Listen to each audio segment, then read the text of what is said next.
Good evening, everyone. Welcome to our program tonight. And we are back in session.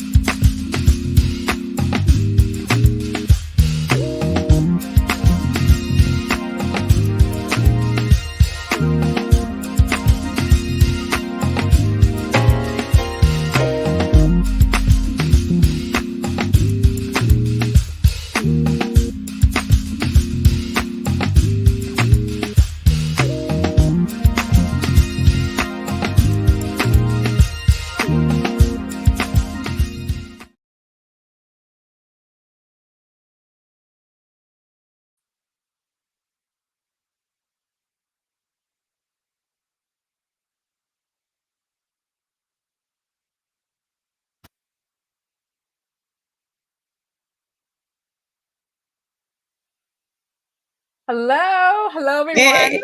Hello, Markeisha. Welcome to another night of Mom's Night In with Faith-Filled Moms. I am your host, Tanya May Event. Welcome. Hello, Markeisha. I disappeared there for a minute. I got a little, I didn't say scared, but I was like, what happened to Markeisha? I'm checking on the live stream. I'm like, oh, Okay. going. Yes, we had some issues last weekend, so we hope we don't have a repeat of that tonight. But welcome. I hope not. Welcome to another Mom's Night In. We will make it through regardless. So thank you so much for joining. If you are here with us today, jump on the chat, say hello. Let us know who's here, where you're joining Absolutely. from. We'd love to say hi. I see Sheila. Well, hi, Sheila. Hey. Welcome from Georgia. Welcome back. We love to see your name up on the screen. Thank you for being with us.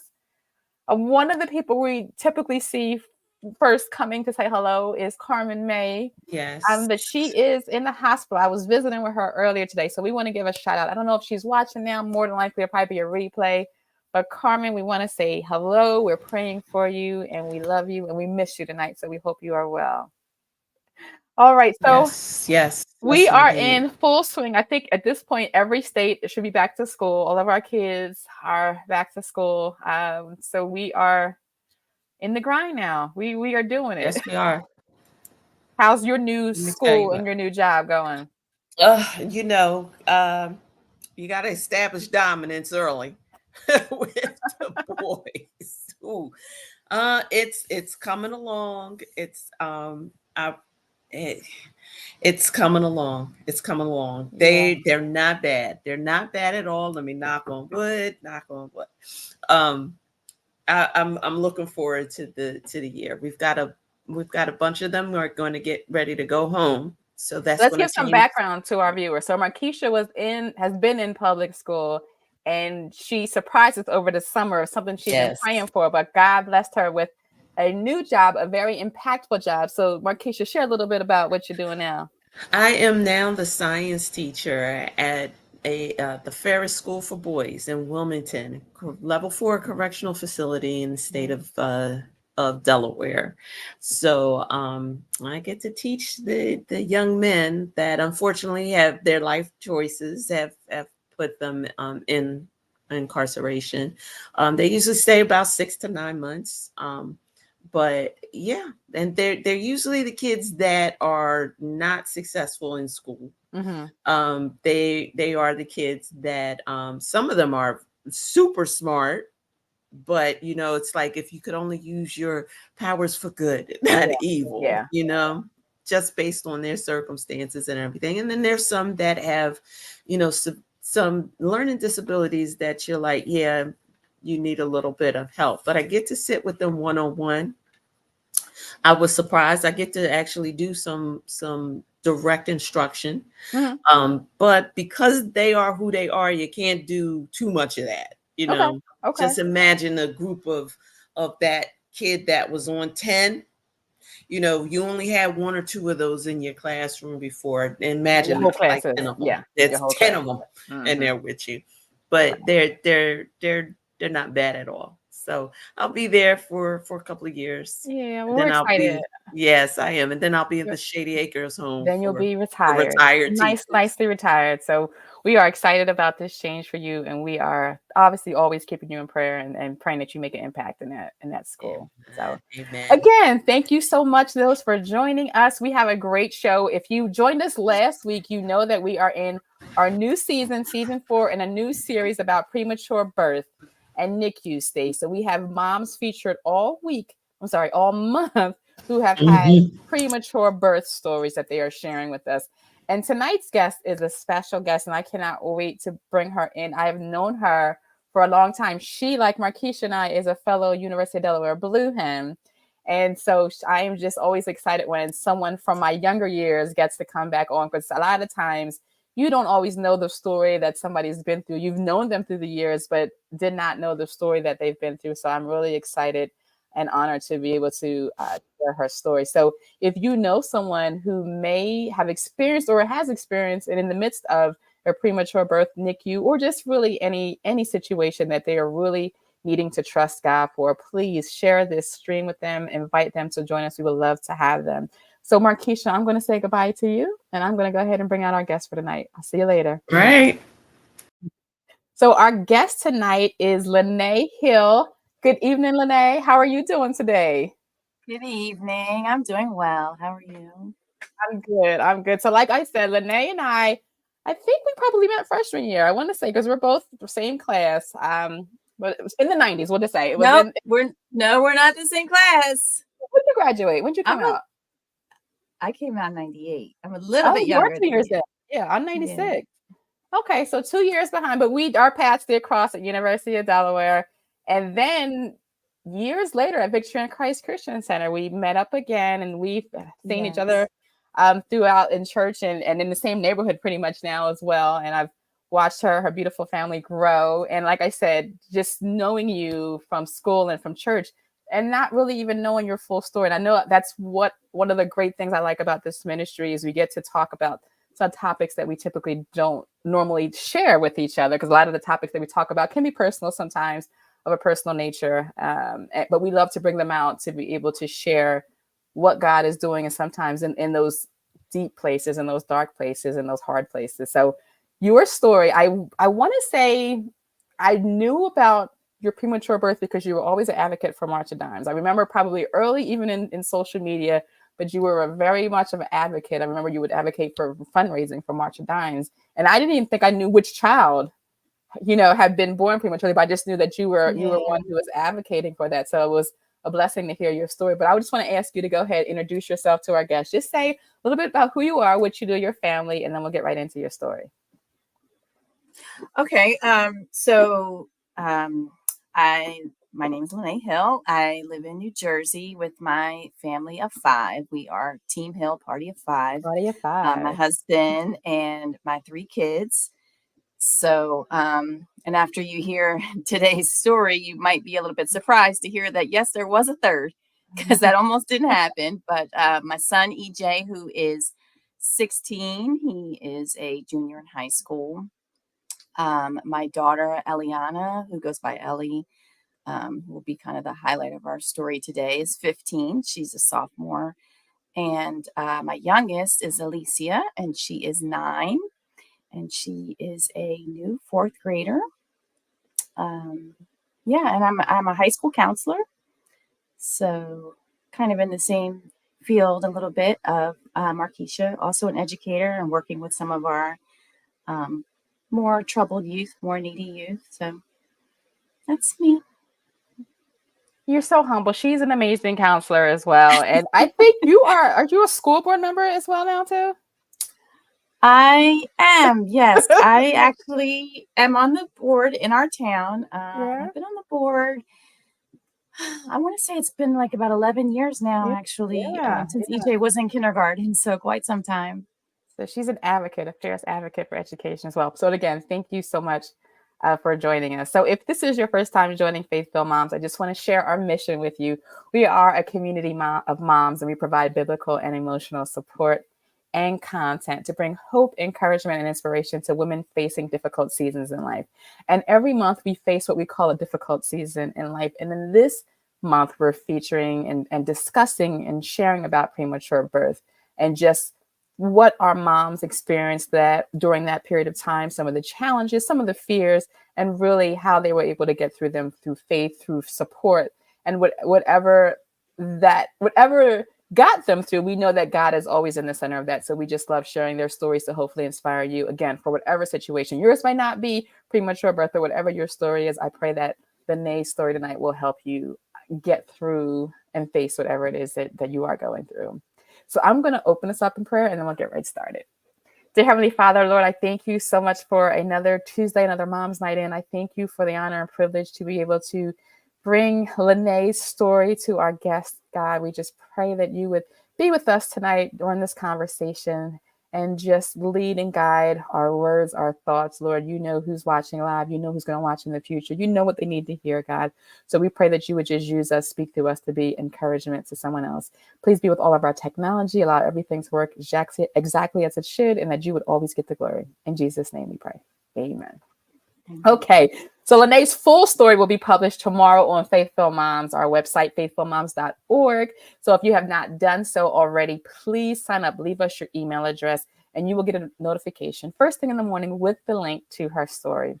And again, if you have not done so, if you know someone who needs encouragement tonight, we just ask you to share this link with them, invite them for some inspiration and encouragement tonight. So we're going to get right into LynNae's story. Again, this is only a little bit of her story. The full story will be in her blog tomorrow. So LynNae, let's start off with you and your husband, Ed. Hi, Ed, if you're watching. Wanting to start your family. Talk about how your family started, and then I would say this unexpected pregnancy with Eliana as well. Yeah, so we married in 2006, in October of 2006, and I pretty much wanted to start right away. We got married what I would feel was a little bit later. I was just before I turned 30 is when we got married, and he's a couple months younger than me. So, I'm like, by 30, I should be having a family. I should be doing all these, we all have a timeline. Your so timeline. I'm like, okay, let's speed this up a little bit. We got married a couple months later. We were pregnant with EJ. Everything went, I would say relatively fine with EJ. It was pretty much a low intensity birth. I don't want to get too much into that story because that's a whole nother story, but there was a small issue when he was born, but he was born at like a smaller hospital, like a birthing center type hospital that we have in the area. I was able to have a midwife with him because, I had all these ideas about, what birth should be, what natural birth should be. That was my big thing. And so EJ ended up being the closest to natural birth that I would get. And then, we're living life as family of 3 with our, little toddler and everything was great. And, one day, because I was a nursing mom too, I nursed her for quite some time. And so I didn't really have like my regular cycles, but, no big deal because I'm nursing. So it's not going to be regular. And one day I was at a women's conference at church. And that night I was like, I don't feel great. I don't feel right. Like something feels weird. And my husband and I laughed and he's like, you can't be pregnant, are you? And I'm like, yeah, right. Because I'm busy running around after EJ. Nobody's thinking about being pregnant. And if you know how it is being a mom, being tired and everything, like all the stuff that needs to be happening wasn't even really happening for that. So I'm like, no, I'm not pregnant, but we just couldn't get it out of our minds. So I took a test and lo and behold, I found out that I was pregnant. And at that time when I found out, I believe EJ I think it was like November. I think it was November. So he was about 11 months old. Okay. And so I'm like, oh my gosh, I'm going to be a mom to 2 under 2. Like just everything just happened like that, married, boom. Mom, boom. Now I'm going to be a mom to 2 under 2, and I'm still figuring out just this one. So yeah, it was quite a surprise, and she has not stopped surprising us since then. So with that, and we're going to get in that because you mentioned something we'll talk about. So just remind me, we talked about being a mom to different children. You're a different mom to each one. So I remember when we had our initial prep, we talked about it, and I was like, oh, that's good. So make sure we talk about that later in the show. But with that, so you are a new mom to EJ and expecting. So you obviously go for prenatal care. So I want to ask you what happens during that. There's a visit you have with an anatomy scan during your first trimester. Talk about that visit, what happened, and how you and your husband responded. So, so I had like like an anatomy scan, you know, where they're checking the body parts of the fetus and all that stuff like that.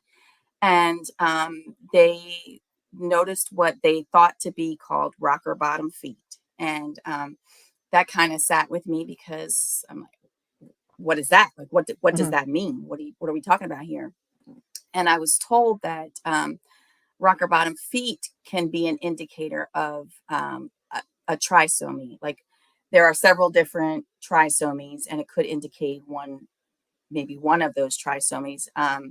And for those of you who don't know what a trisomy is, I'll just give you the most common example. Down syndrome is a trisomy. And that's one of the most common, and one that usually the prognosis is somewhat, you know, is decent. Children with Down syndrome, as we know, can live for a very long time, become adults, and some of them function very well in society. But there are other trisomies that are a lot more severe. Yeah, that, you know, unfortunately, some of those children don't make it to birth or don't make it very long past birth. And I was told that, you know, there was a very high possibility that she could have one of those. So obviously that was terrifying, to say the least. And like I said, you know, that was probably the first of surprises with her. Well, after finding out that I was pregnant, what I didn't plan for. And then there was that, and you know, then we were just like, oh, okay, so what's next? Like, what do we do? You know, and they told us, well, the only way that we can, you know, fully confirm whether or not that she has one of these trisomies is to do an amniocentesis. And I kind of didn't like, you know, those odds. I wasn't really feeling that.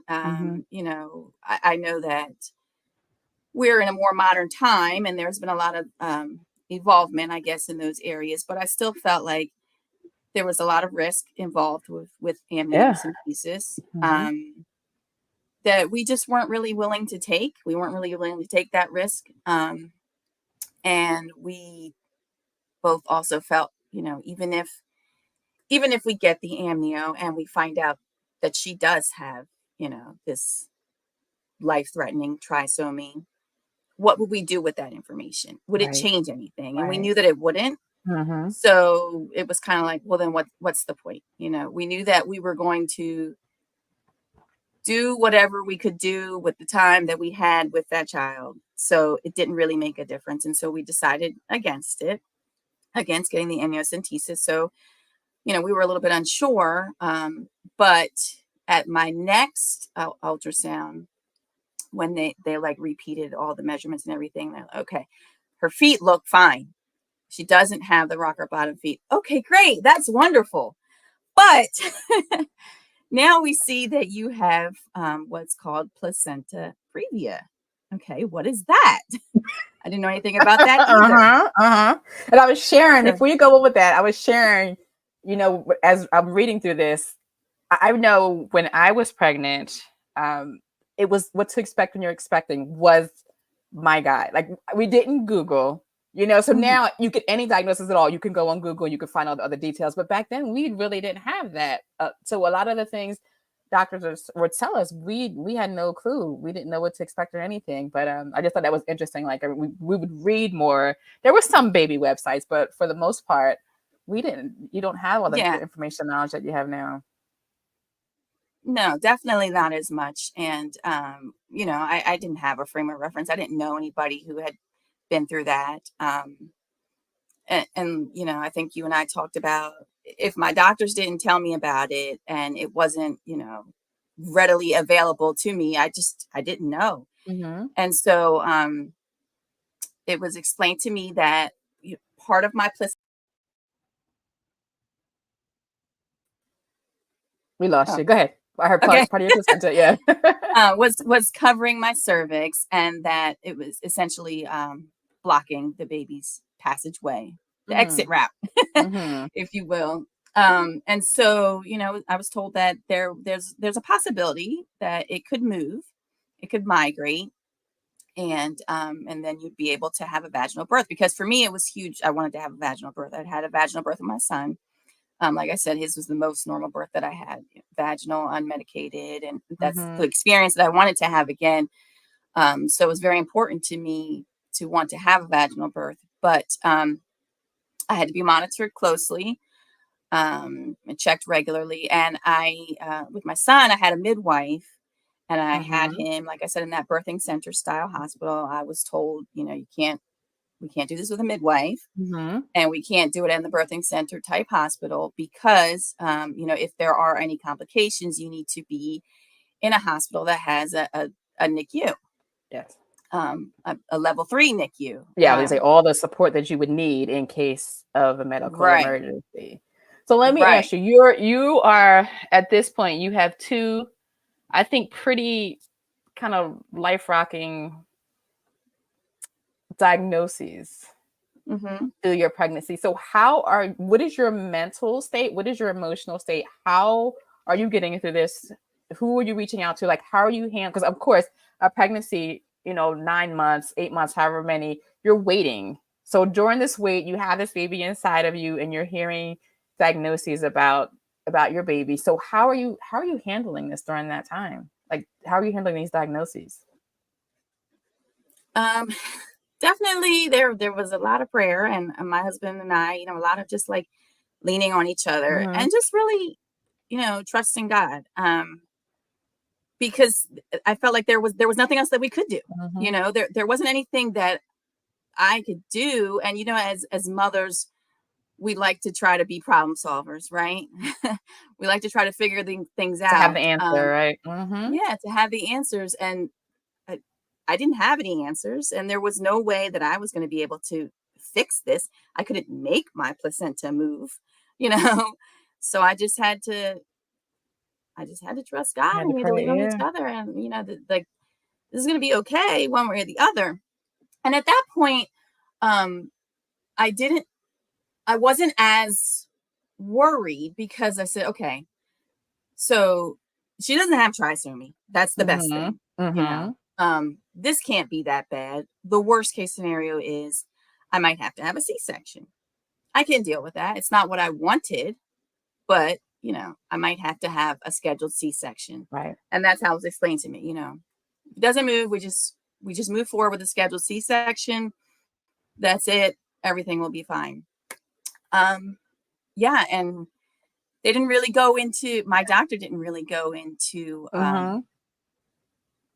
worst case scenario, which may or may not have been good, because worst case scenario happened, unfortunately. So, I don't want to jump too far ahead, but no, go ahead. You can continue.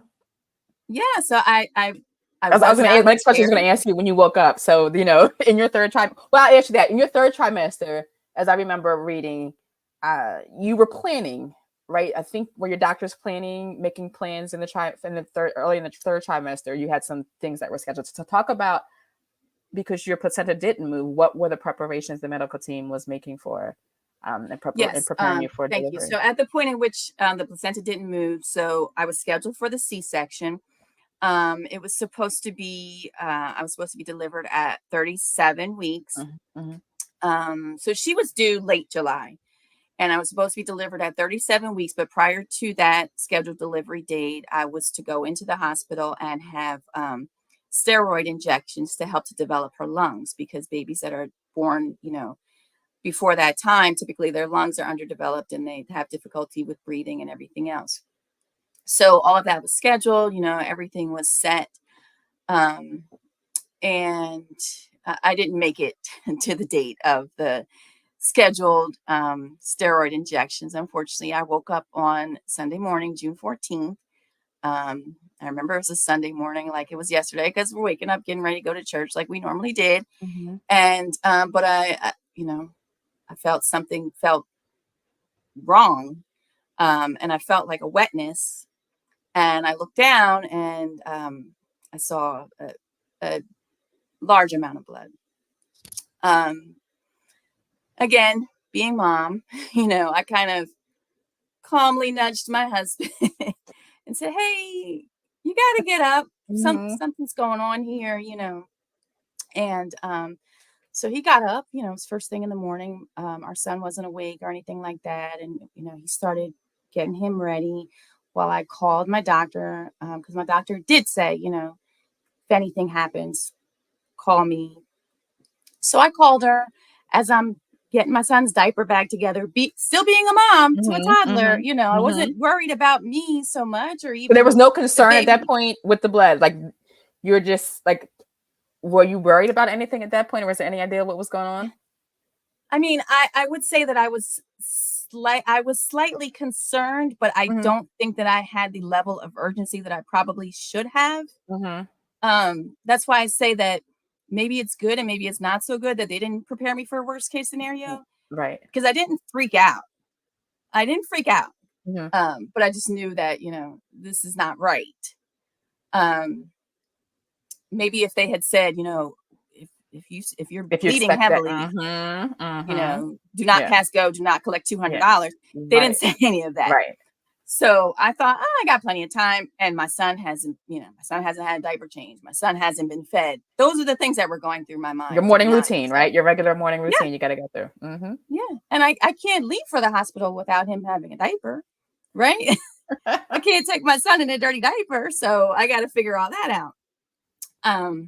So I was doing all that, making all the preparations while I was waiting for the doctor to call me back. And she did call me back rather quickly. So then I kind of knew, like, wait a minute, this might really be urgent. And she says, you need to get to the hospital right away. And do you think your husband will be able to drive you? If he can't drive you, you need to go by ambulance because you need to get here now. So I told my husband, like, okay, let's go. Now let's wrap it up. Let's go. Yeah. So hopped in the car and I shared with Tanya, because we live near each other. The hospital where I was headed, it's not very close by any stretch, and it's not on the highway or anything like that. So it's just it seemed like a forever drive on these back roads and everything to the hospital. And everything after that is mostly a blur. I remember speaking to the doctor very briefly, and she just reassured me, and she says, we're going to get you back there right away. And the next thing I know, I was out, and later I woke up and I was told I had a baby.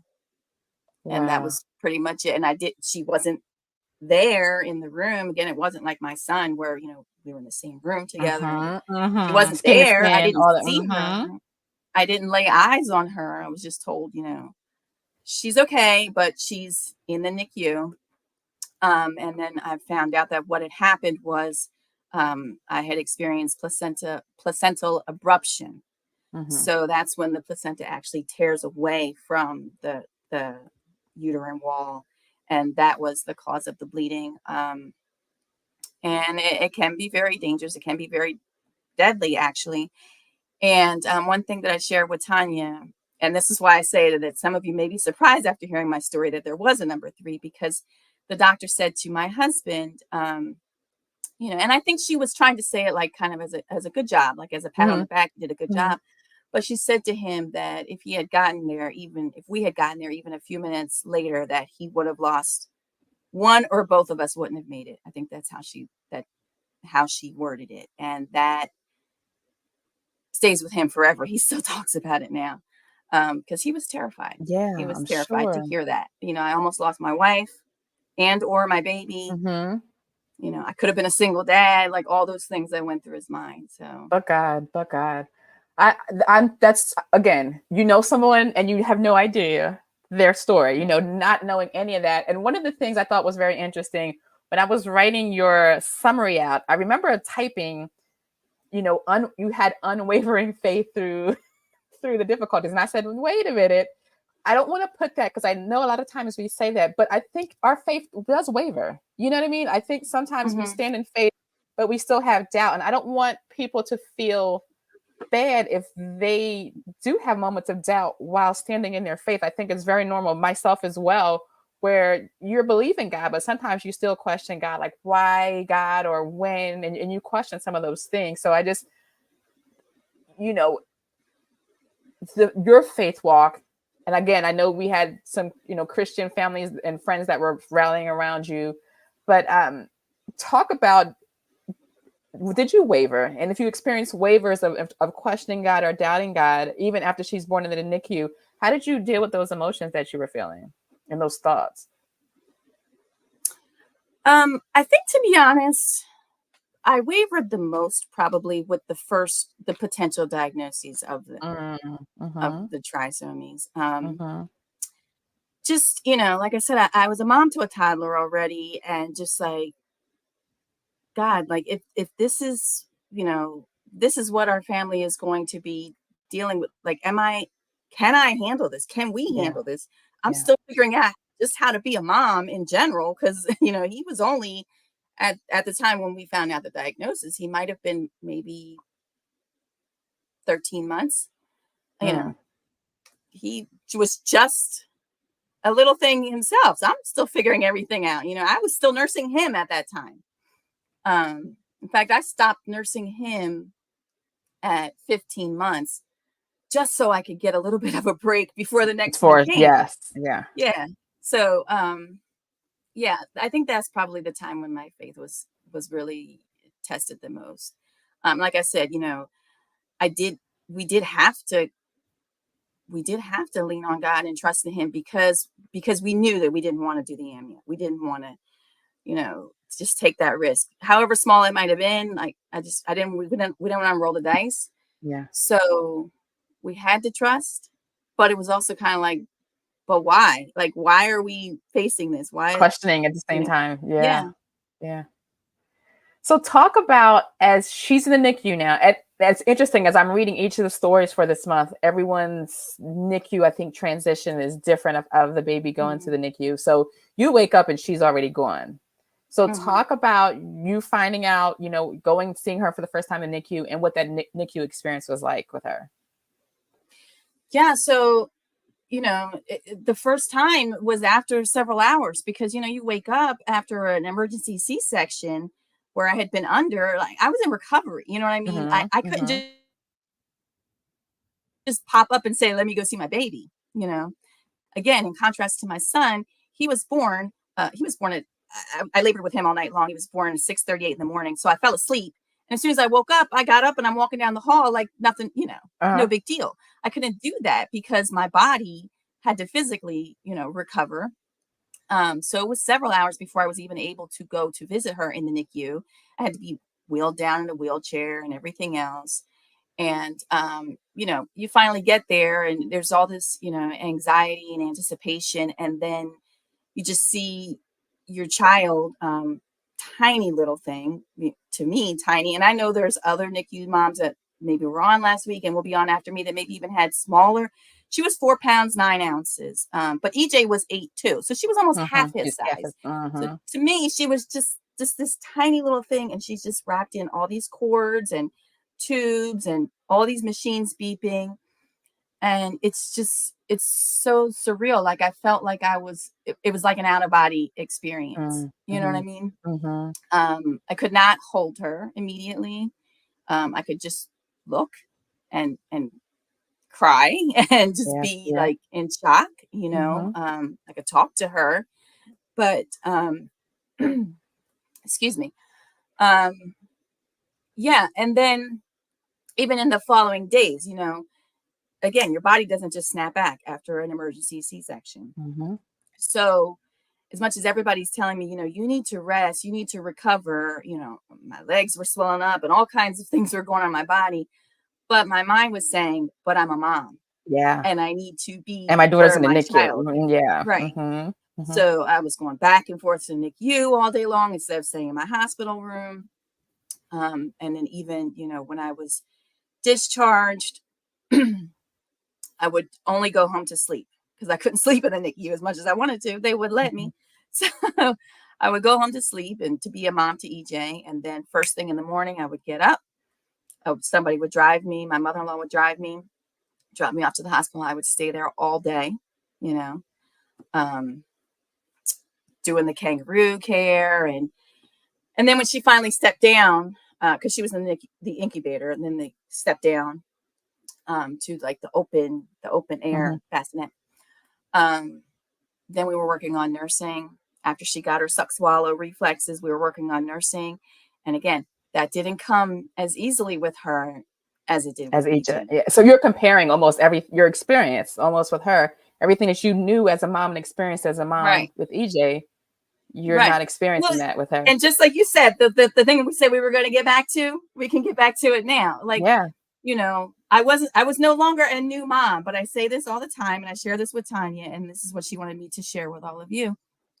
You know, I even say, even now, like, you may not, everybody makes a big deal out of when you have your first baby, you're a new mom, but I say you're a new mom all the time, because even though I wasn't a new mom anymore, I had 2 kids now, but now I was a new mom to a NICU baby. Yeah. I was a new mom to a baby who didn't naturally know how to nurse. When with EJ, you know, no big deal. We nursed right away.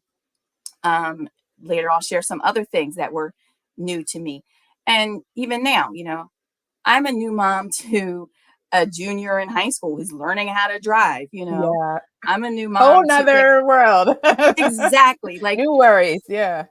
yes, new worries, new life experiences, trying to navigate a new frame of reference. I didn't have one. I didn't know anybody else who had a baby in the NICU.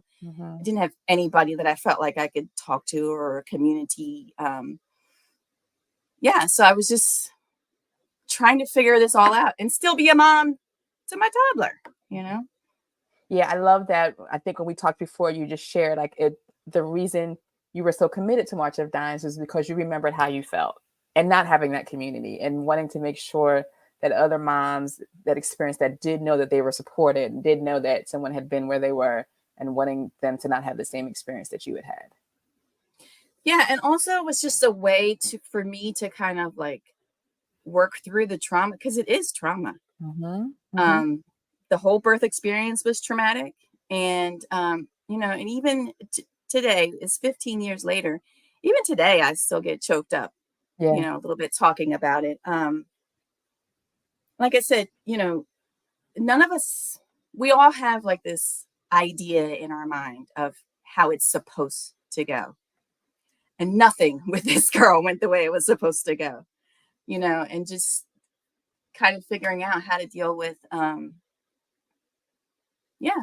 when life throws you all these curveballs, what are you going to do? And how are you going to process that?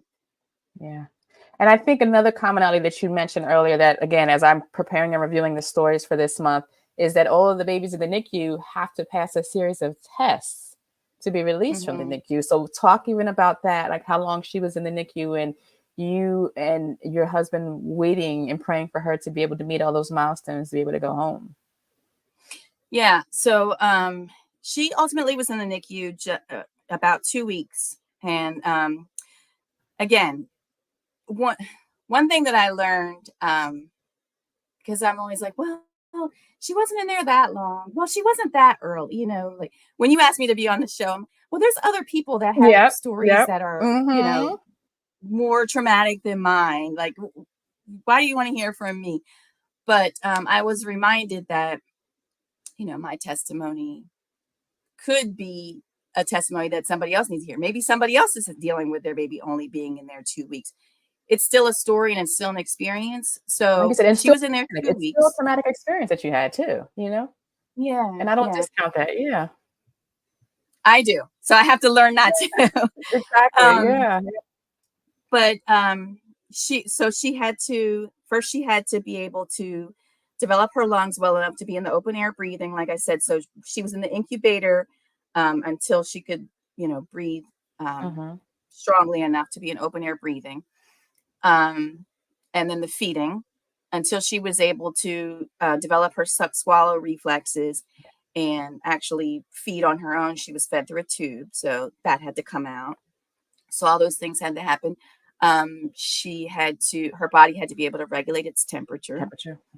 Was another thing before she could come out of the incubator. She had to be able to regulate the temperature. And then, just learning to, after she was off the tube, learning to nurse, because I really wanted to nurse. That was very important for me. And again, it didn't come as naturally. And that's frustrating. You know what I mean? Yeah, that is very frustrating. I remember I had to get like the nipple shields and all these little extra contraptions and all these things just to try to make it work. But eventually we got it to work, and she started gaining weight. So that's another, test that they have to pass. They have to gain weight. And then the final, and most NICU moms, I think all NICU moms will relate to this. The final test was the car seat test, and which seems like such a small thing, but you have to bring your car seat and put the baby in the car seat. And they have to be hooked up to all these monitors. And I think she had to stay in there for like an hour, or it might've been like an hour or 2 hours. It seemed like eternity. And you're sitting there having to wait and look at her during this whole time. Are you there watching her in the car seat? Like, oh my God. I couldn't go anywhere else. I couldn't leave and go have lunch, because I'm like, oh my gosh, what if I go and have lunch and then she fails? She fails the test. Now what? I'm thinking of the anxiety. I'm thinking of just being anxious, just sitting there watching her. You can't do anything. You're just like, yes, come on. You can't do anything, and you're just watching and making sure, because the monitors are going off. That means that she's having either like decelerations or change in heartbeat or whatever the case might be. And if that happens, she's got to stay longer. I can't imagine. So, I'm watching and praying, just like, okay, we got to pass this test, baby. We got to pass it. And, I almost shared, that was one of the pictures I almost added, but she's so tiny. Like I have a picture of her taking the car seat test. You can barely even see her because she's just engulfed in all the straps seat. And Yes, you could barely even see her. So I thought if I shared the picture, what even is that? Yeah, that was my baby, and that little tiny. Yeah, and our Shonda's on. She was our guest last week. She said yes, the monitors and the beeping. Yes, so she's Shonda, having flashbacks too. Yeah. Yes, all the beeping, and every time you hear an alarm go off, you're like, oh my gosh, is that my baby going off? Gosh, I forgot about that. You reminded me. So with there was another question you had. I'm like, where do we go? It's okay. We'll figure it out. We'll find our way back. But I wanted to ask, so she passes, right? She passes the test, and you guys go home. And I didn't even think of this. And again, you're bringing up, because again, even in my 2 pregnancies, nursing was, my second was an issue, but like you said, just something I took for granted. Putting them in the car seat to go home after the 2-day period or however long you kept, like little things that we took for granted. I think I love that these stories remind me that you do have so much to be grateful for. A lot of times we can easily complain about things that in the big picture don't matter, because like, oh God, you were so faithful even in that, and then but still rejoice and thank God for what he's brought your daughter from. But in your own situation, just say, I never had to go through that. I never thought of that. And I think it gives you empathy. And again, if there are moms that I do meet now that have a child in the NICU, I think it helps me be more empathetic towards them and be supportive of them hearing these stories. So again, I just want to say thank you for sharing your story with us. But I want to talk about after everything you had to go through, you eventually get your bill from the hospital to NICU. So let's chat about that a bit. What? Okay, so here's the thing that nobody told me. You go to a hospital, you pre-register, right? You sign all the paperwork that says, yes, I'm going to deliver here. Here's my insurance information, everything else. So we had done all that. And the hospital that we selected was covered by the insurance. No problem. I had my son. I didn't get a bill, other than the copay. No problem. I get home with her. I get a bill in the 5 digits. And I'm like, what is this? I have insurance. Why am I getting this bill? And having to navigate all that, well, come to find out, this is what they don't tell you. So NICU moms, beware.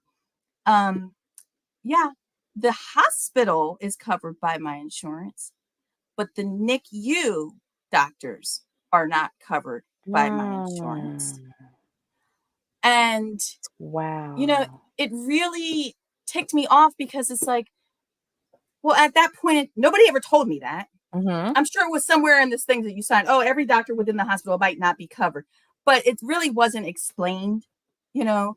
And at the moment in which it's life or death, I just delivered my baby via emergency C-section. She's Yes. going to the NICU. I don't Yes. have time to say, stop, wait, hold up. Before you take Right. her, Right. is that Right. doctor that's going to treat her in there, are they covered? Because you Mm-hmm. think every doctor that works in the hospital, as long as the hospital is covered, you would think every doctor in that hospital is covered. Wow. And that's not the case. Wow.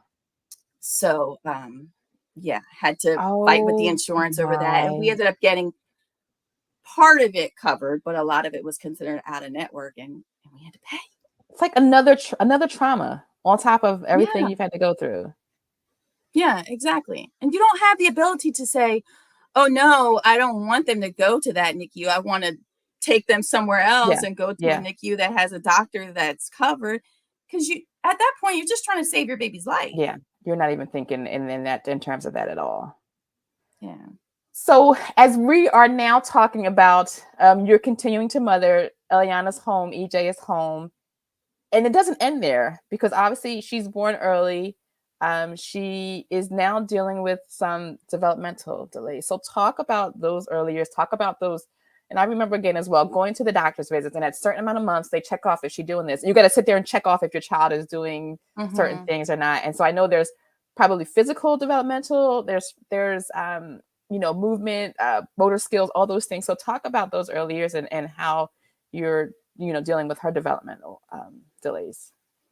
Yeah. So one thing that I learned about was a new term to me was adjusted age. So you go to the doctor, right? You take her for her, 1 month visit or 2 month visit really, because they backtrack. So they say at 2 months, she should be doing this, but she was 6 weeks early. So she's really the age of a 2-week old. That's how they look at Subtract everything. the And 6 weeks. Yeah. they subtracted the 6 weeks and they continue to do that for, I believe it was like the first year. So again, my frame of reference, all I really had was my son, and he was born on time.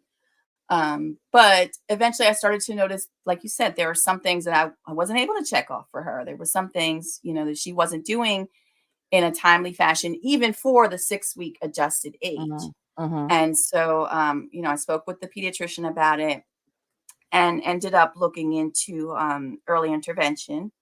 So they came out, they evaluated her for, whether or not she was basically developmentally delayed and determined that she was.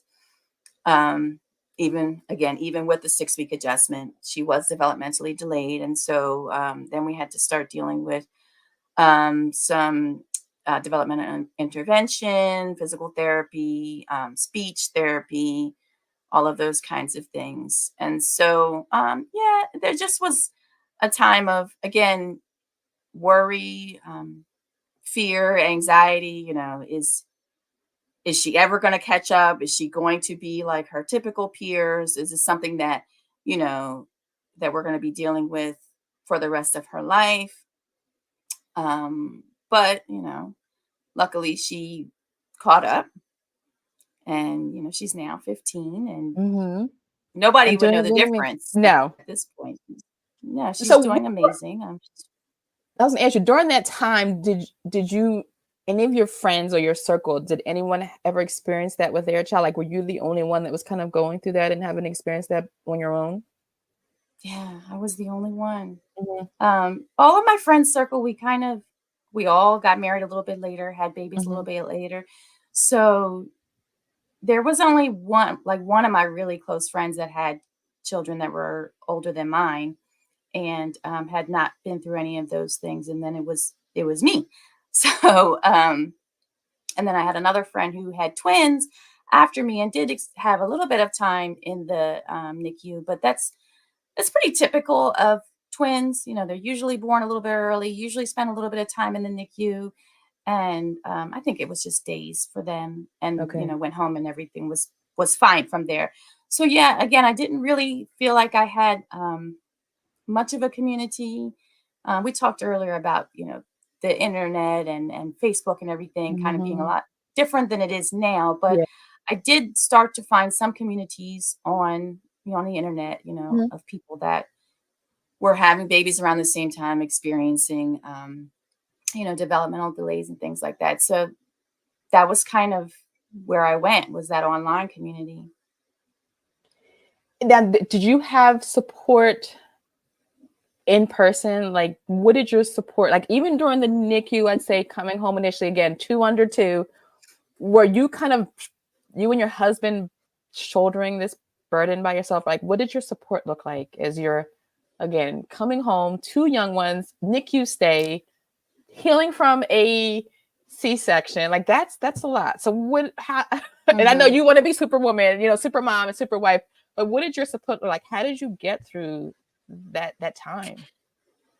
Well, I'm gonna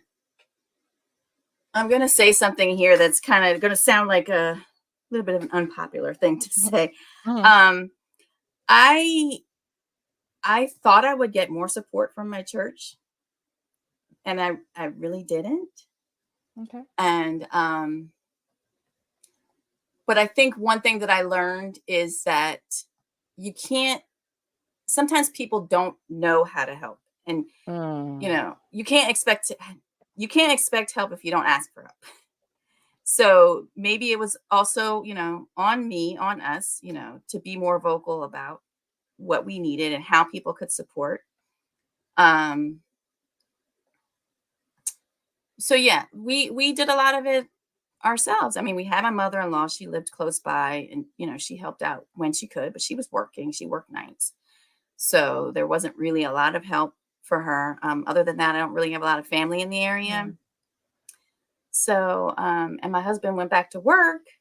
He couldn't stay home too long. So, yeah, at that point, it was mostly me. My son did go to daycare during the day. So that was helpful a little bit because it just allowed me to just be with her during the day. In fact, I got a real quick funny story to share because you always see, especially like on Facebook and stuff like that, with the older sibling comes to the hospital and they see the baby for the Mhm. first time and everything else. Well, because she was in the NICU, he never had the opportunity. To He never come came to to. the hospital and saw Mhm. her. And he's 17 months old. So the day that we brought her home, he was at the daycare, dropped off at daycare in the morning. My husband picked me and Eliana up from the hospital. And then we went to pick him up from the daycare. And I'm sitting in the back seat. She's in the middle. He gets in the car in his car seat and he looks over like, what Who the heck is is that? this? Right.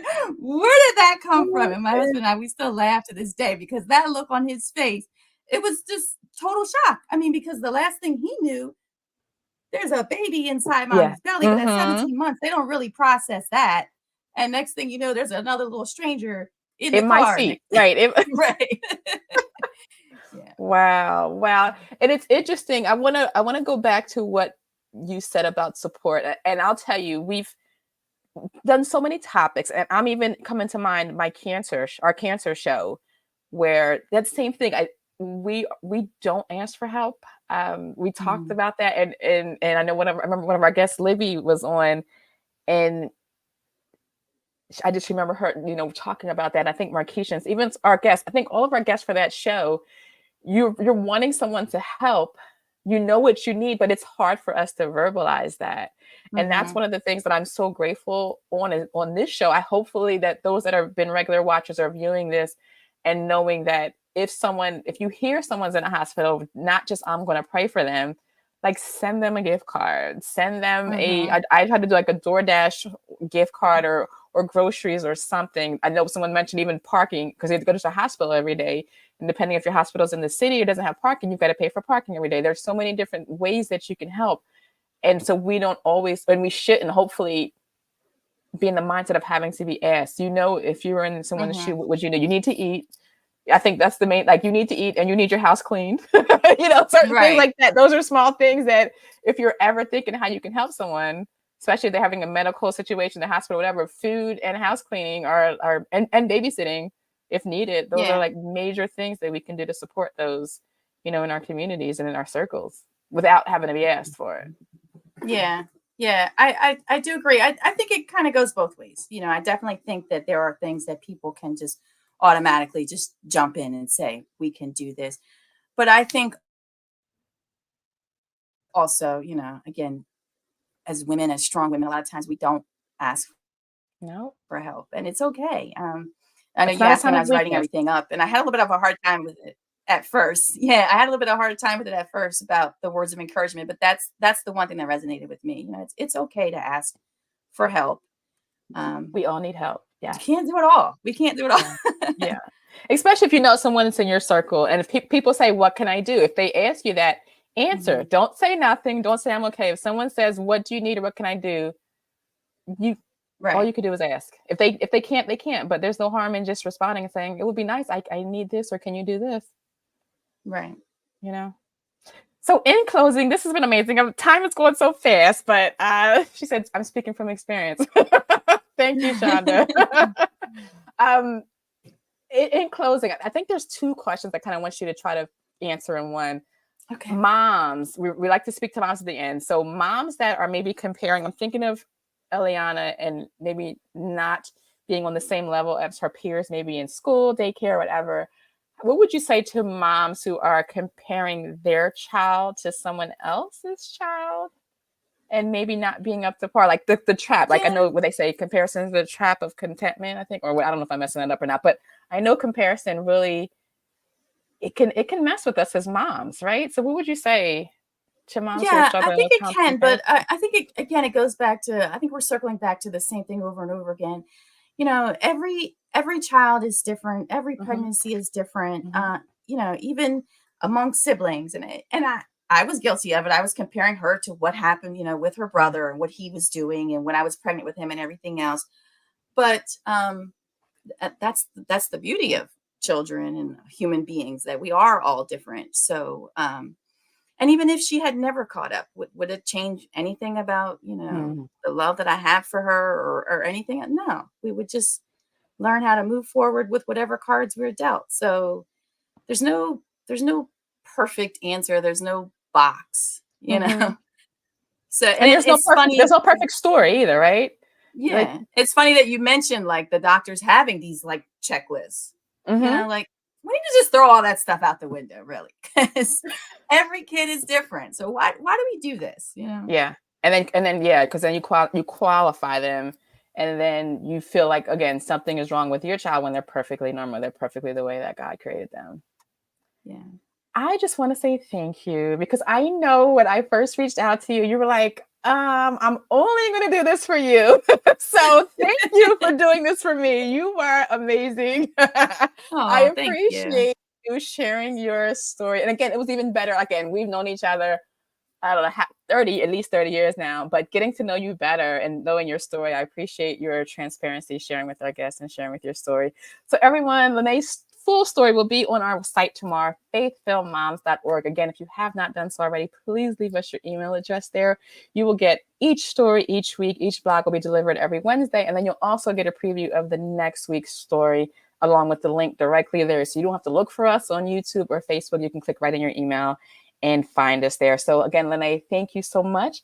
And I invite all of our Thank you guests for to having join. me. Absolutely, absolutely. So please continue to join us this month on our show and series about premature birth. We are welcoming Tamika Lightborn next week to talk about her pre I'm sorry, pre her birth story, her premature birth story for her son next week. So we invite you back to join us again, LynNae. Thank you. And to all of our guests, I hope you have a wonderful evening. God bless you and good night. Good night.